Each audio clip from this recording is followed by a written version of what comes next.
अस्सलाम वालेकुम दोस्तों, मेरा नाम साकिब हुसैन है और आज हम जिस टॉपिक को डिस्कस करने जा रहे हैं वो है इम्यूनोग्लोबुलिन्स। इम्यूनोग्लोबुलिन्स बेसिकली अगर इनकी प्रोजेनेटर की बात करें तो ये बी सेल्स पे एज आ रिसेप्टर्स मौजूद होती हैं। बी सेल जब डिफरेंशिएट होता है दो सेल्स में जिन्हें हम कहते हैं मेमोरी सेल्स और एक को कहते हैं प्लाज्मा सेल्स। प्लाज्मा सेल्स अपने अंदर से इन रिसेप्टर्स को एज अ इम्यूनोग्लोबुलिन या एंटीबॉडी के तौर पे रिलीज करते हैं जो जाके ट्रैप करती हैं किसी भी पैथोजिन को और उनकी जो है वो फेगोसाइटोसिस या उन्हें न्यूट्रलाइज करने में मदद देती हैं। इम्यूनोग्लोबुलिन की अगर बात करें तो ये बेसिकली क्लास ऑफ प्रोटीन है जिन्हें हम इम्यूनोग्लोबुलिन कहते हैं और ये 5 किस्म की होती हैं: आईजीजी, आईजीए, आईजीएम, आईजीडी और आईजीई। अगर इम्यूनोग्लोबुलिन के कैरेक्टरिस्टिक की बात करें तो ये 4 पॉलीपेप्टाइड स्ट्रक्चर होता है इनमें हमारे पास, जो कंसिस्ट करता है 2 चेन्स पे। अगर हम इसके स्ट्रक्चर को एज अ पिक्टोरियल डिफाइन करें तो इसमें हमारे पास एक होती है लाइट चेन, एक होती है हेवी चेन। हेवी चेन जो होती है वो हमेशा अंदर की तरफ आएगी और जो लाइट चेन होगी वो हमेशा बाहर की तरफ आएगी। हेवी चेन और लाइट चेन अपने आखिरी एंड से मिल जुड़े हुए होते हैं किसके थ्रू? डाइसल्फाइड बॉन्ड के साथ। और जो हेवी चेन्स एक दूसरे के साथ इंटीरियर साइड पे ज्वाइन की हुई होती है वो होती हैं डाइसल्फाइड बॉन्ड के थ्रू। इनमें हमारे पास एक रीजन होता है जिसे हम कहते हैं एफसी या कांस्टेंट फ्रेगमेंट। इसी की ही बुनियाद पे हम ये डिसाइड करते हैं कि ये हमारे पास कौन सी क्लास की इम्यूनोग्लोबुलिन है। अगर इनके बेसिक फ्रेगमेंट की बात करें जो हमारे पास बाइंड करता है किसी भी पैथोजिन को, तो वो उस हम फ्रेगमेंट को नाम देंगे फैब का, फ्रेगमेंट एंटीजन बाइंडिंग साइट। ये किस्म की साइट होती है जो एंटीजन की बाइंड करती है किसी भी पैथोजिन को और उन्हें बाइंड करके फेगोसाइटोसिस करवाती है या उनकी हमारे पास न्यूट्रलाइजेशन करवाएगी किसी भी तरीके से। अगर हम इम्यूनोग्लोबुलिन की बात करें तो इम्यूनोग्लोबुलिन की हर एक क्लास का जो अलग फंक्शन है, अलग शेप है और अलग हमारे पास वैलेंस है। अब वैलेंस हम उस चीज़ को कहते हैं जिसमें हमारे पास हम ये देखते हैं कि एक इम्यूनोग्लोबुलिन पे कितने हमारे पास बाइंडिंग साइट हैं। हर एक इम्यूनोग्लोबुलिन पे हमारे पास 2 बाइंडिंग साइट होती हैं। अगर ये 2 यहाँ से भी आ जाएं और हमारे पास डायमर बना लें तो ये हमारे पास 4 वैलेंस कहलवाएगा। 1, 2, 3, 4।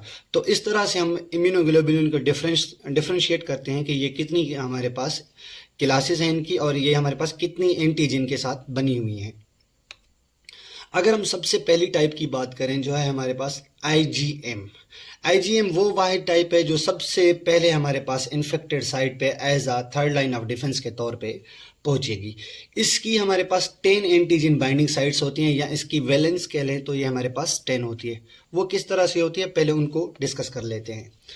ये हमारे पास जब भी हमारे पास प्लाज्मा सेल से रिलीज करेंगे एंटीबॉडी को तो ये सिंगल होगी। जब ये सिंगल होगी तो ये ब्लड स्ट्रीम में हमारे पास इसकी जैसी जो 4 हमारे पास आईजीएम की मौजूद होती हैं एंटीबॉडीज, उनको आपस में कोवलेंट बॉन्ड के थ्रू जो है वो बाइंड करेंगी और कोवलेंट बॉन्ड के थ्रू बाइंड करके ये हमारे पास पेंटामेयर बनाती हैं हमारे पास। और ये पेंटामेयर की जो बाइंडिंग साइट्स होती हैं वो होती हैं 10। तो इस हवाले से हम इन्हें कहते हैं इनके जो वैलेंस है या इनकी जो बाइंडिंग साइट है वो हमेशा 10 होती हैं। ये प्लेसेंटा कभी भी क्रॉस नहीं कर सकती और ये मैटरनल इम्यूनिटी के तौर पे ट्रांसफ़र नहीं करती। ये हमारे पास फर्स्ट सर्कुलेटिंग इम्यूनोग्लोबुलिन है जो किसी भी एंटीजन के खिलाफ रिस्पॉन्स में अपीयर होगी। ये हमेशा याद रखिएगा पेपर और एग्जाम पॉइंट ऑफ व्यू से।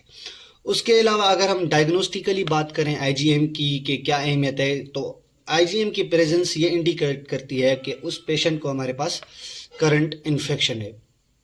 उसके अलावा identification of newborn in IgM to specific pathogen is indicative of utero और न्यूबॉर्न इन्फेक्शन।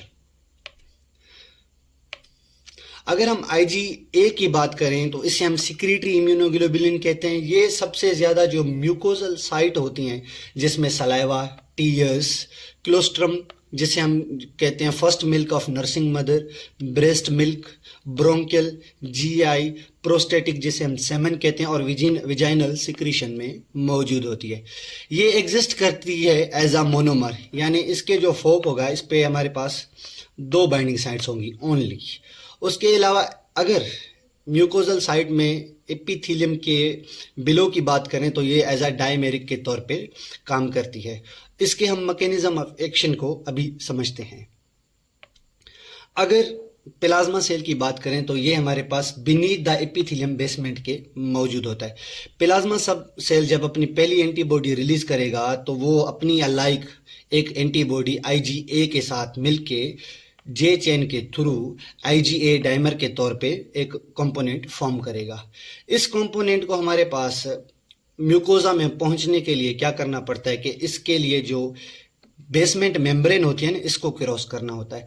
अब इसको क्रॉस करवाने के लिए पॉली आईजी रिसेप्टर हमारे पास मौजूद होता है बेजोलेटरल सरफेस पे। ये क्या करता है कि इसे कोरिलेट करेगा हमारे पास वेजिकल में, और इसके साथ अपना एक कंपोनेंट भी लाजमी छोड़ेगा जिसे हम कहते हैं सिक्रेटरी कंपोनेंट।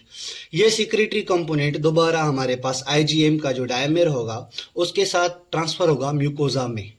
अब म्यूकोजा में ट्रांसफर होने के बाद इस सिक्रेटरी कंपोनेंट का ये काम होता है कि ये म्यूकोजल पे मौजूद हमारे पास जो डाइजेस्टिव एंजाइम होते हैं उनसे इनको बचाता है और इन्हें बैक्टीरियाज वायरसेस को ट्रैप करने में मदद देता है। तो इस तरह से जो आईजीए है वो म्यूकोजल लेयर में काम करता है। अगर हम आईजीए की बात करें तो ये हमारे पास 5 to 10% टोटल एंटीबॉडीज का जो है वो अमाउंट कहलवाता है। उसके अलावा ये प्लेसेंटा को क्रॉस नहीं करता और ये सर्व करता है as a opsonin for phagocytosis like eosinophil, neutrophil and some macrophages by binding Fc receptors. उसके अलावा अगर हम आईजीजी की बात करें तो ये सबसे ज़्यादा मोस्ट अबेंडेंट हमारे पास इम्यूनोग्लोबुलिन है जो सर्कुलेटिंग इम्यूनोग्लोबुलिन कहलाती है। इसकी भी 2 बाइंडिंग साइट होती हैं, यानी कि इसका भी वैलेंस हमारे पास 2 होता है। इसकी जो सब क्लासेस हैं वो होती हैं 4, जिन्हें हम एफसी के थ्रू जो है वो डिफ्रेंशिएट करते हैं। IgG1, IgG2, IgG3 और IgG4। ये हमारे पास प्रेजेंट होती है बॉडी फ्लूइड्स में और इंटर करती है टिश्यूज को।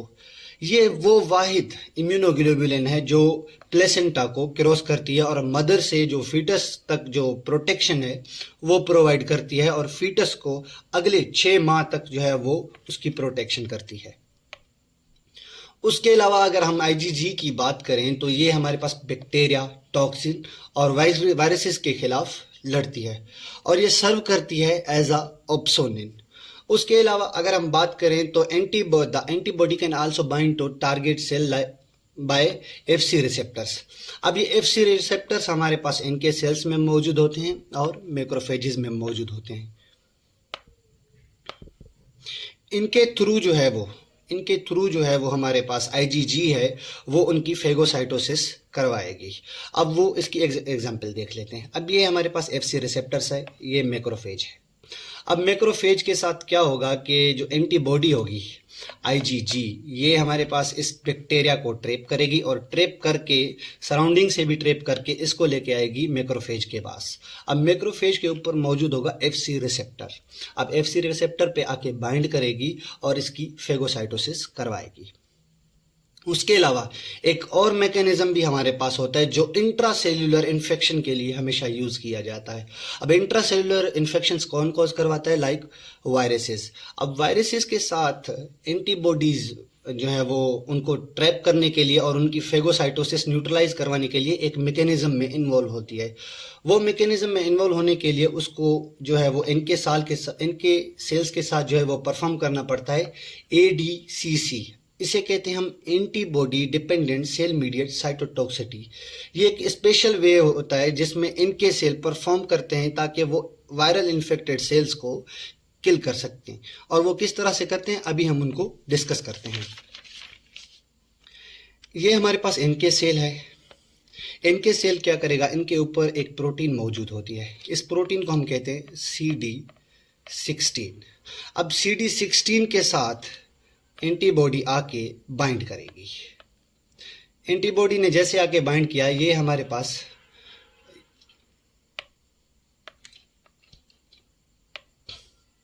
ये वायरस इन्फेक्टेड सेल है।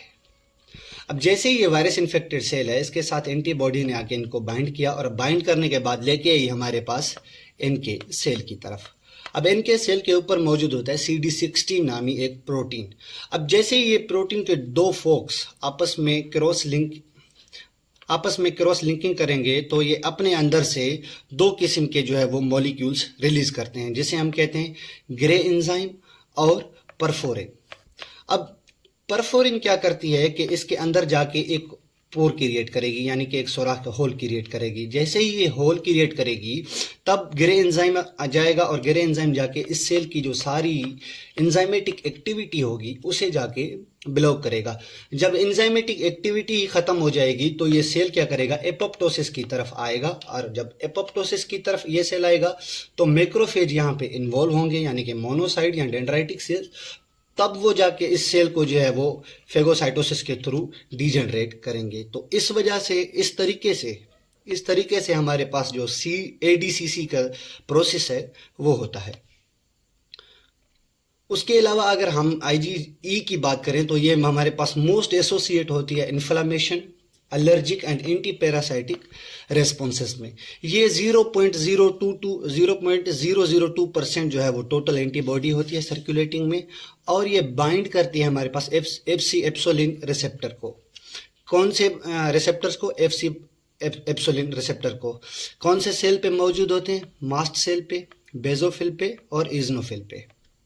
इसमें होता यह है कि जब ये हमारे पास मास्ट सेल को जो है वो बाइंड करेगी, जब बाइंड करने के बाद क्या होगा कि हमारे पास हेपरिन और हिस्टामिन रिलीज होंगे। जब हेपरिन और हिस्टामिन रिलीज होंगे तब उनकी वजह से वो ब्लड फ्लो इंक्रीज होगा। जब ब्लड फ्लो इंक्रीज होगा तो उसके साथ प्लाज्मा आएगी, और प्लाज्मा आने की वजह से हमारे पास इन्फ्लामेशन और एलर्जिक रेस्पॉन्सेस क्रिएट होंगे।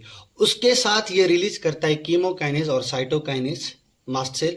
अब ये क्या करते हैं, अट्रैक्ट करते हैं हमारे पास न्यूट्रोफिल्स को और इजनोफिल को eight the site of infection, और ये मदद देते हैं हमें पैथोजिन को किल करने के लिए, लाइक वर्म्स हो गए, बड़े बड़े पैथोजिन्स, और पैरासाइट्स। इनको किल करने के लिए हम ये जो IgE होती हैं ये तरीका अपनाती हैं।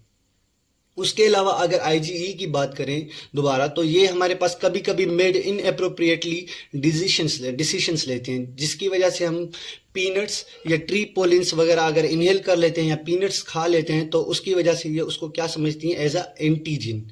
अब ये एंटीजिन समझने की वजह से उनको क्या करती हैं, बाइंड, और उनकी जो है हमारे पास हिस्टामिन रिलीज करेंगी, और हिस्टामिन रिलीज करने की वजह से हमारे पास क्या होगा, स्नीजिंग होगी पेशेंट को, इंक्रीज म्यूकस प्रोडक्शन होगी और वेस्क्यूलर परमिएबिलिटी बढ़ेगी, जिसकी वजह से स्नीजिंग होगी और स्मूथ मसल की कॉन्ट्रैक्शन होगी। अब जब स्मूथ मसल की कॉन्ट्रैक्शन होगी तो उसकी वजह से पेशेंट को वीजिंग वगैरह सांस लेने में तकलीफ होगी। उसके अलावा अगर हम IgD की बात करें तो ये हमारे पास प्राइमरीली जो मौजूद होती है वो B सेल्स पे मौजूद होती है। अब B सेल्स पे जैसे मौजूद होती है तो ये IgM के साथ हमेशा मौजूद होती है। अब जब सेल को डिफरेंशिएट करने का वक्त आता है तब IgD क्या करती है, अपने अंदर से एज अ सिग्नल के तौर पे एंटीबॉडी काम करती है और हमारे पास B सेल की differentiation in the bone marrow करवाती है। उसके अलावा अगर हम इम्यूनोलॉजिकल मेमोरी की बात करें तो इम्यूनोलॉजिकल मेमोरी में प्राइमरी और सेकेंडरी रेस्पॉन्स आते हैं। अब प्राइमरी रेस्पॉन्स में क्या आता है कि सबसे पहले अगर इन्फेक्शन साइट पे जो एंटीजन के खिलाफ कौन सी एंटीबॉडी पहुंचेगी, IgM पहुंचेगी, और IgM को बैक करने के लिए हमारे पास जो है फॉलो करती आएगी IgG, ताकि उसको लॉन्ग टर्म इम्यूनिटी दी जाए।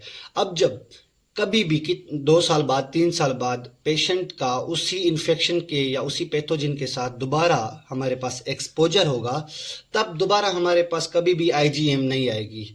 हमारे पास मेमोरी सेल्स में इनका स्ट्रक्चर मौजूद होता है और मेमोरी सेल्स हमारे पास इन्वॉल्व होते हैं, इनको करते हैं हमारे पास प्लाज्मा सेल्स को, जो अपने अंदर से सिर्फ IgG रिलीज करते हैं और इनके खिलाफ जो है वो सेकंड एक्सपोजर जो होता है वो इमीडिएट दिया जाता है और जो एंटीजन होती है उसको न्यूट्रलाइज किया जाता है। Thank you so much for your precious time. ये हमारे पास 5 क्लासेस थी जो मोस्ट इंपॉर्टेंट थी। हमें क्या क्या याद करना है कि कौन सी जो एंटीबॉडी होती है वो प्लेसेंटा को क्रॉस करती है, कौन सी antibody at the site of infection पहले पहुंचती है, IgE का काम का क्या है, पैरासाइटिक इन्फेक्शन या बड़े बड़े जो वर्म इन्फेक्शन हो गए उनके खिलाफ कैसे लड़ा जाता है।